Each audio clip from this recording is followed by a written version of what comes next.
From riding in the struggle bus to driving the come on and come get you some hit stick truck. From looking kind of ugly to saying something kind of special with some kind of authority. From Stilly to Arlington is clarification that gives us a shot with Mike Gundy at what? Say it with me, capitalization. We just had to find the overdrive, right? Find it and grind it and put it in cruise control and scooch those pesky little cougars out of the way with the ludicrous inspired move, Houston, get out the way. Get out the way, Houston, get out the way type of OG2 for Heisman style mood. You are Locked On Oklahoma State, your daily podcast on the Oklahoma State Cowboys, part of the Locked On Podcast Network. Your team every day.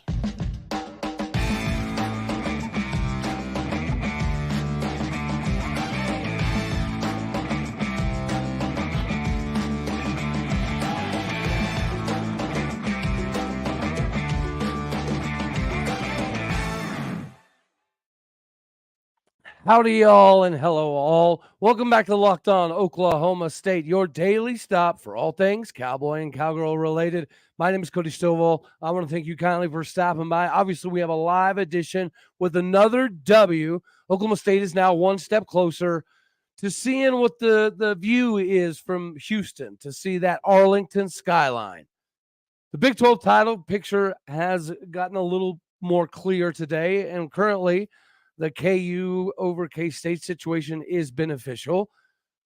Realistically, Texas winning. Ironically enough, we're not going to root for them, right? It should be illegal to cheer for Texas. We're not going to do that. But realistically speaking, them winning knocks Iowa State out of the way. And BYU did prove today that they're not a bad ball club. So we are going to have to be prepared for their trip to Stillwater, right? We don't want to overlook anybody. But one of the biggest things that I think we should be covering instantaneously is what we did game plan wise. We obviously started the game with a plethora of passing plays. The first script, right, which we've been able to applaud a lot recently, the beginning script to open the game with passing only, that's a bold move, Cotton, but it clearly worked out. We started with a game plan of pass, pass, pass to open up the run a little bit later. This was a beautiful game plan. Yeah, it wasn't great, right? We weren't executing in the beginning. That's very, very, very true. We weren't executing, but nonetheless, it served a purpose. And the purpose was to try to get them to manipulate their defense so we can open up the running lanes. And that's inevitably what ended up happening, as obviously Ollie has a nice day in recovery, going for 164 yards. And then obviously Brennen Presley showed up with the MVP honors, but yeah, I disagree. I disagree. Now, it could have backfired, right? I don't think it was stupid. I think it was pretty intelligent to get them to change what they were doing, right? They were going to put 7, 8 men in the box, which is precisely what OU tried to do. It's what UCF did exactly do. The weather played a hand for sure in the UCF game. I'm not blaming it on that whatsoever, but it did play a part, especially in the scripting. And again, I know it wasn't pretty, but it worked, right? The game plan was to get their defense to respect the pass, which they absolutely had to do, because statistically, once again, Alan Bowman, kind of reminiscent to Bedlam, had a pretty good game, like 348 yards. That's pretty productive. It's a pretty impressive day. But we also know that he misses a lot, which is okay, right? Some people have asked why was it Bowman that eventually was, quote unquote, the guy? There's a multitude of reasons, right? For simplicity's sake and the ease of just letting everything establish naturally, Bowman needed to be the guy, right? That was the whole plan. But I think the biggest thing was what he was able to do in the spring and the fall was he would drop dimes, right? NFL level dimes, but he'd also follow it up with like multiple interceptions. That is why Garrett Rangel and even Gunnar Gundy to some degree was able to kind of keep pace in the quote-unquote quarterback competition. It was because Bowman would do some incredible things, but he would also throw a lot of interceptions. So Obviously, at one point in time, Gundy, Rattay, Dunn, everybody had a conversation with Bowman and said, listen, man, we like your maturity. We like your leadership. We don't like you backpedaling out of the pocket all the daggone time. So make us a promise that you won't go Spencer Sanders style and throw it in too many risky windows. If you think it's going to be risky, throw it away. Does he throw it away too much? Yes, he does. But it is productive. And when we have the ability to run the ball and the defense shows up, the game manager style of dude is really all we need. I give Dunn too much credit? No. I hardly ever give Dunn credit this season. Matter of fact, I've been saying pretty repeatedly that it's a pretty good certainty that Mike Gundy, Tim Rattay, Casey Dunn, and maybe even a couple barbecue and beers with Kel Gundy is part of the reason the offense has been able to spread its wings. This is not undone. I would love to give Dunn the credit. Gundy was giving Dunn the credit in the postgame. I think that's smart, right? The thing that makes sense. You got to try to prop up Dunn as much as physically possible because whether you're going to keep him or not, right, you do want him in a better position moving forward. And realistically speaking, if he does go and take like a head coaching job in North Texas, I don't think he should. I don't think he's ready for that. But he's been doing this long enough that if he's going to get a shot, he should go ahead and do it. I don't necessarily, I don't have a problem with Dunn staying per se, because clearly when you get a lot of heads together, Dunn can be productive. But no, I absolutely don't give Dunn more credit than he deserves. That's for sure. But anyways, yeah, I actually liked the game plan. I did. It wasn't pretty, but it served its purpose, right? Its purpose was to open up the running game for Ollie a little bit later on. And it worked. So the scripting, once again, was a savior, even in the second half. But okay, so that we can just roll in here to kind of like a segment 2 style of thing. Yeah, the rebound was nice. It is, I don't want to say, great, but the UCF loss, right, kind of got evened out with this W. The loss to South Alabama kind of got evened out with Bedlam W. If we win the next game against what is proven now to be a pretty decent BYU ball club, then all is forgiven. All is forgiven, and nobody really cares at the end of the season, right, that we lost to UCF. Y'all see, speaking of that, though, y'all see all the OU fans being up in arms about the Big 12 announcing that, oh, crap, sorry, we had to throw some common sense in here.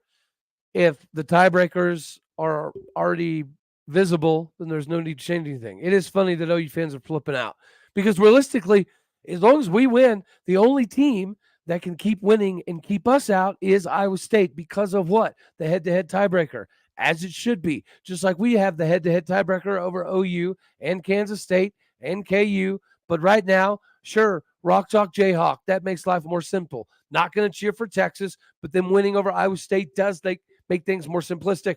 Although I do have Iowa State in this game. I picked Iowa State quite a while back to win this because we all know, unfortunately, we know too fondly that night games in Ames, Iowa are a flipping nightmare, especially when it's super cold.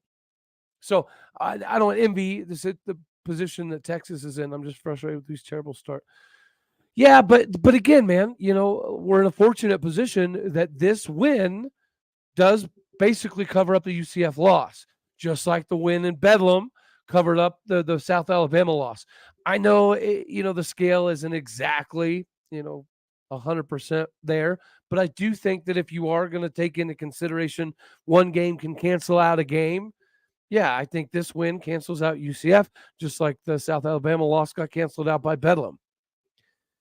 And this was huge.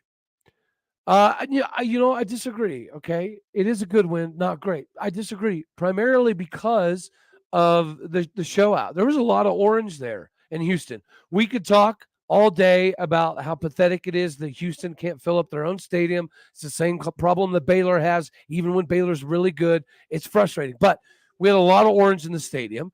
We had a lot of current commits in the stadium. We had a lot of parents, family, friends, high school coaches from the state of Texas in that stadium. And more importantly, we had a bunch of underclass recruits in that stadium. The announcers talked about it a decent amount, right? Houston is a hotbed of talent. Most likely, it is very possible that Houston could build a pretty powerful roster with just getting guys from the Houston area. Even if they spread out a little bit to the DFW, Dallas Fort Worth, we have a lot of success in that area. But if they lock down Houston and spread their wings a little bit to DFW, from a recruiting perspective, Houston would be really, really good. They could be really good.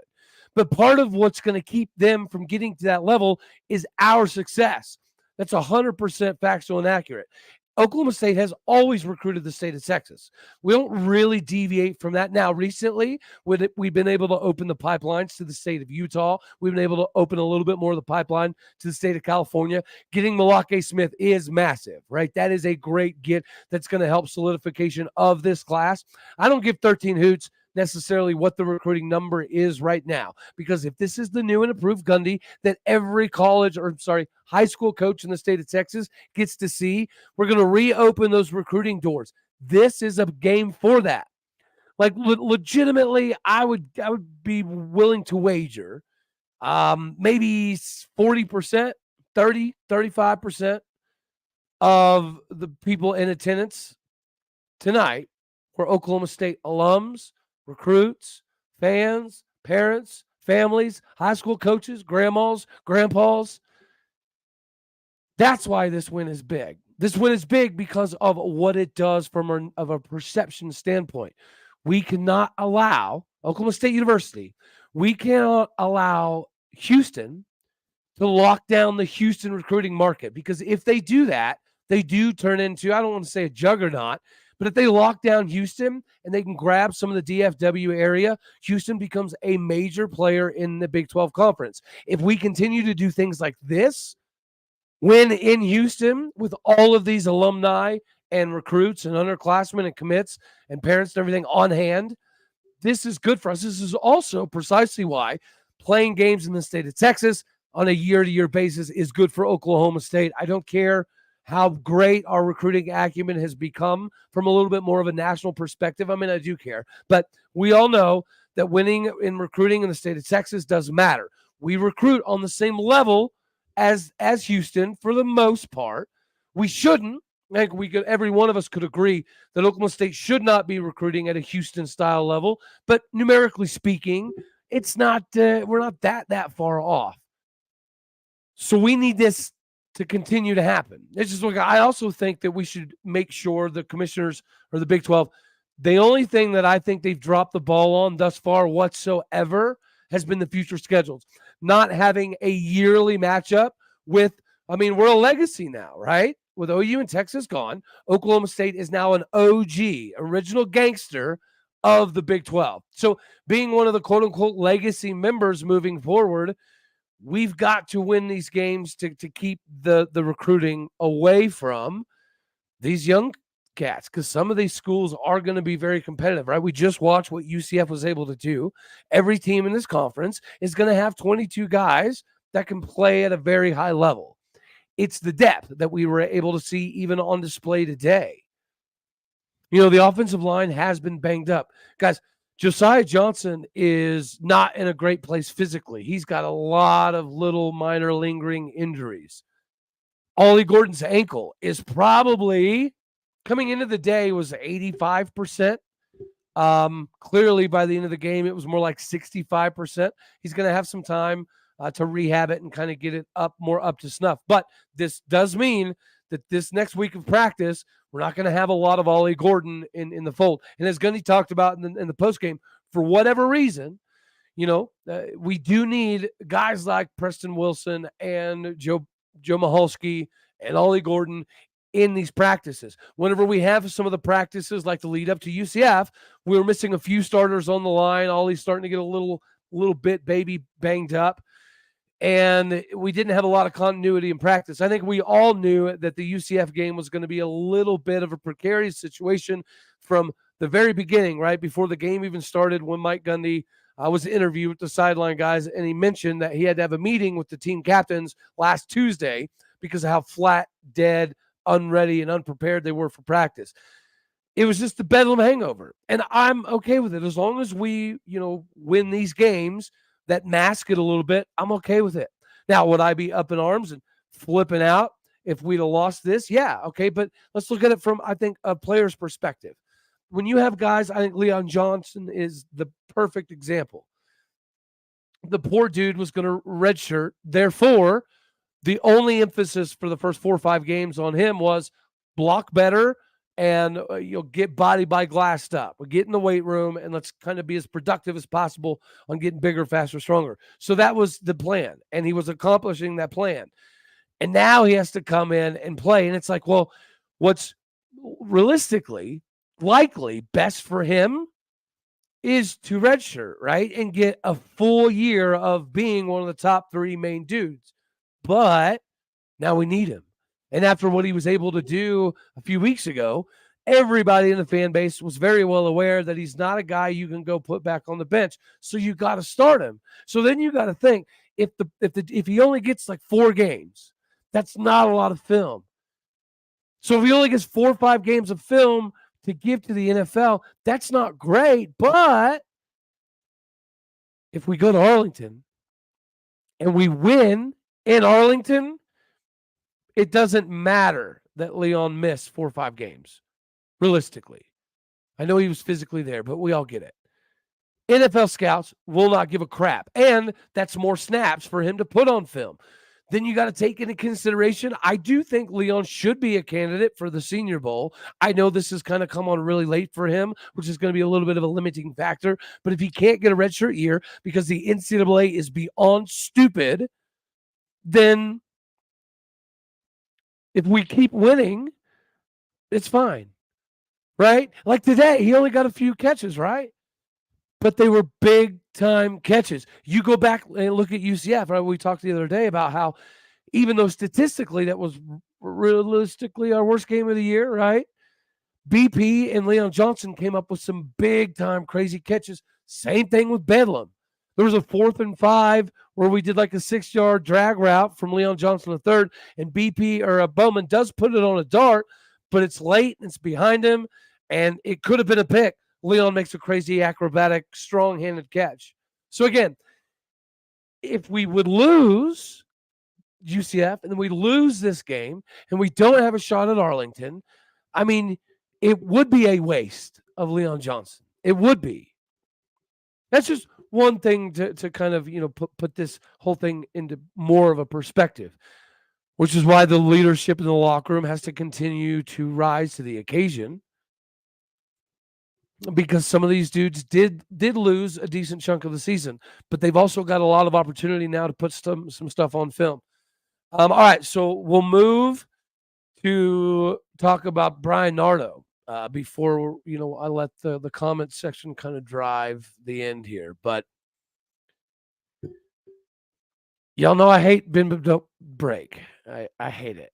Okay, but our Achilles heel defensively this year has been third down defense. They were 2 for 11 on third down.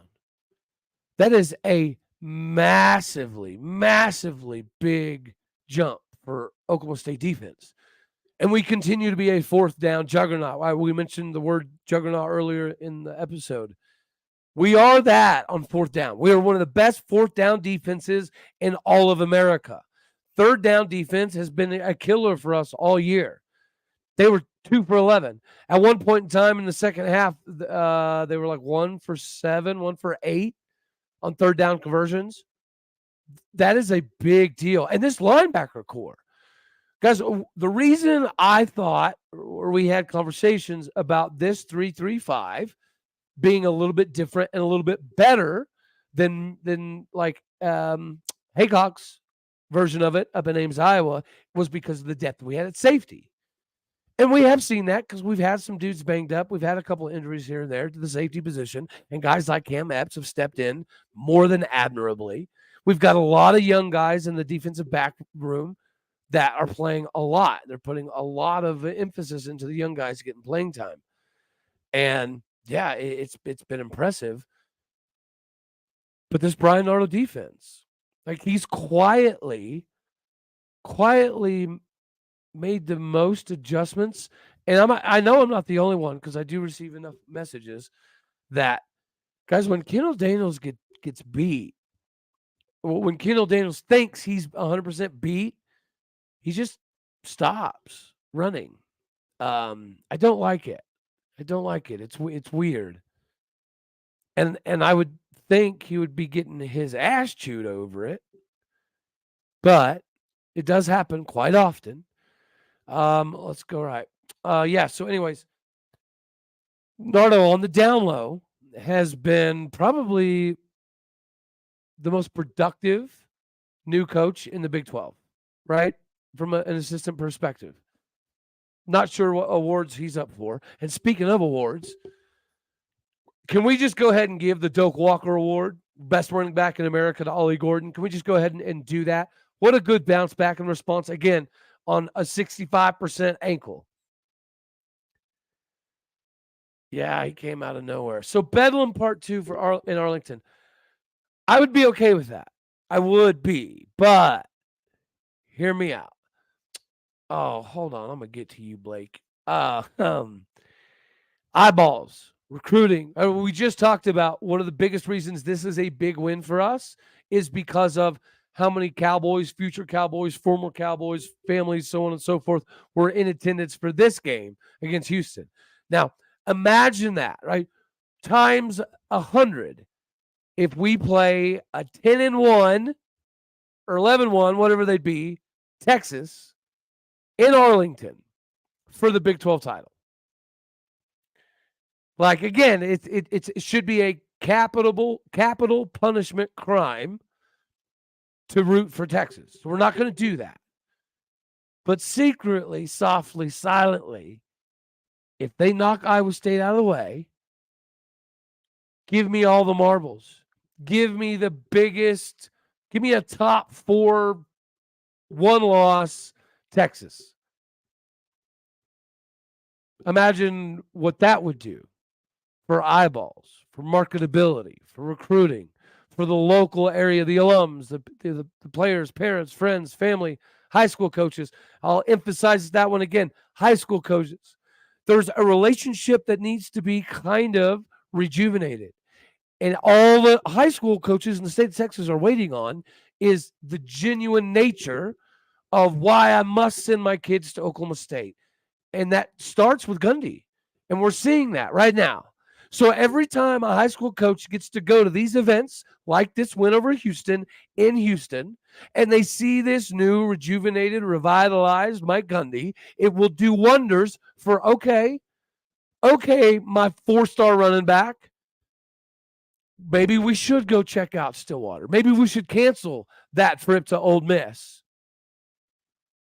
That's real. It's Kobe Bryant level real. Now, I still, unfortunately, I think it would take something crazy to get Kobe, but not that we're into consolation prizes, because we're not. But just to put this in perspective, before Brian Nardo came to Oklahoma State University, Kobe Black, the 5-star defensive back, had O State in his top 15-ish. And in the last few months, the relationship building, the camaraderie, the continuity with the guys on the defense, his comfortability with the staff, and the in-person, in-home visits from Brian Nardo have catapulted Oklahoma State from outside his top 10 to legitimately inside his top 3, maybe top 2. I'd still give our chances of landing Kobe about 25%, 25%. But that was like 2 to 5% 4 months ago. Not a consolation prize, but it does show where we're going. All right, Nardo is mid. No, Blake, come on, bro. No, I don't think so. I don't think Nardo's mid at all. I think Nardo is at least on the Mike Yursich level, because everyone wants to keep saying, remember Jim Knowles' first-year defense was kind of sketchy. Jim Knowles' second-year defense was also kind of sketchy. This is already different than Jim Knowles. Brian Nardo's adjustments right here, right now, with this defense were significantly better than Jim Knowles' adjustments year 1 and year 2 in Stillwater. So Brian Nardo, in my opinion, is already 2 years ahead of Jim Knowles with better talent. And guys, we need to take this into perspective. It is very accurate. If you go look at this incoming recruiting class from the defensive side of the ball, Gunnar Wilson, Jonathan Aguimedu, Tamarick Johnson, those are all dudes that are as big or bigger than all of the linebackers we have right now on campus. Right now. So the freshman incoming class of linebackers and safeties are legitimately the same size, if not bigger, than the junior, sophomore, senior linebackers and safeties we have on campus right here, right now. So let's just imagine what these kids are going to be able to do with a year, 3 months even, of body by glass. This defense is going to get better. Brian Nardo's already proven, in my opinion, to make more adjustments in year 1 than Jim Knowles was able to do in year 1 or year 2, with much better recruiting acumen and much better talent coming down the pipeline. Not to mention, we all know that Lando Cleveland is the quarterback of the defensive recruiting class that has been able, alongside Gunnar Wilson, to keep all of these guys in the fold. Guys, they haven't budged. That group, Tamarick Johnson, Jonathan Aguimedu, Gunnar Wilson, David Kabongo, Lando Cleveland, Luke Webb, this incoming recruiting class defensively is special. It is very, very special. Brian Nardo knows it, and that's another one of the reasons why Kobe Black is actually legit in the top 3 fold for Oklahoma State, because he can even see there is so many benefits to this 3-3-5 when we get all of the dudes to make it right, because the linebacker's already there. And we all know the coaches are very, very comfortable right here, right now with Jeff Robertson. Right? He's a backup linebacker that they're very comfortable with. Donovan Stevens, a little undersized, especially compared to the freshman coming in. But they know they can trust him.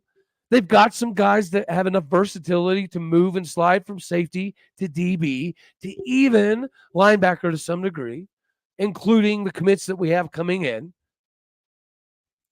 This Brian Nardo thing, I think, is going to be bigger than Mike Yurcich. Speaking of Mike Yurcich, all right, I'll let y'all drive. You have any questions, comments, concerns, the last few bits here. But give me your perspective. Guys, would you like to see Mike Yurcich come in and replace Casey Dunn? Or maybe Casey Dunn stays, goes to wide receivers coach, lessens some of the responsibility, bring in Mike Yurcich. Would Mike Yurcich even be interested?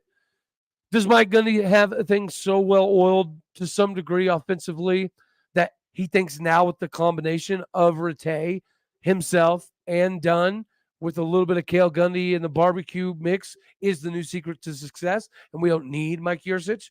But yeah, I'm super high on Brian Nardo. Nothing's changed. I think, we're ultra aggressive, which does put us out of position quite a bit. Kendall Daniels gets eye candy lost a decent amount, and he's kind of the leader of the back end.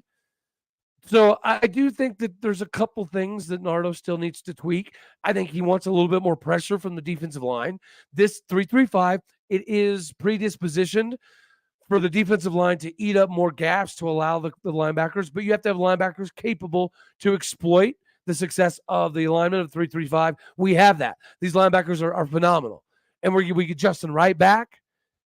Guys, this defense looking forward is amazing. If I still think it's very slight chance we land Kobe, but if we can get Kobe Black, that is crazy. All right.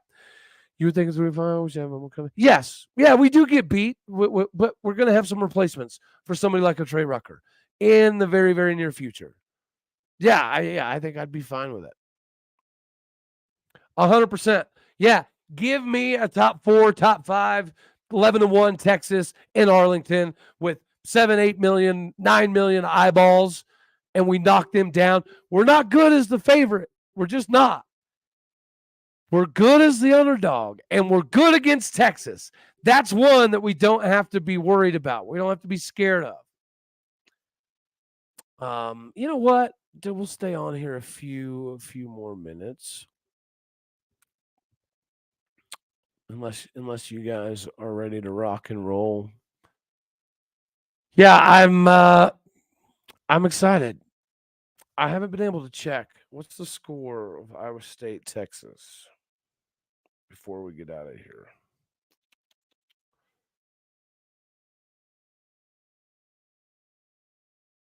Mm-hmm. Ooh, K State's coming. Oh, K State came back. They're winning. Texas is barely winning. See, we knew that was a possibility. All right, y'all. Awesome. I appreciate you. Thank you much. All right. So I'm actually going to do a show tomorrow as well. I don't know if it'll be live. I might just do a regular show. And then we're going to have some more guests this upcoming week as we get ready for BYU. So this Big 12 wild, wacky, crazy race continues. We set ourselves up in a very, very good position. Yeah, I'm excited. All right. I will see you all tomorrow. Thank you for tuning in to make this your first listen. You know I love you. As always, God bless.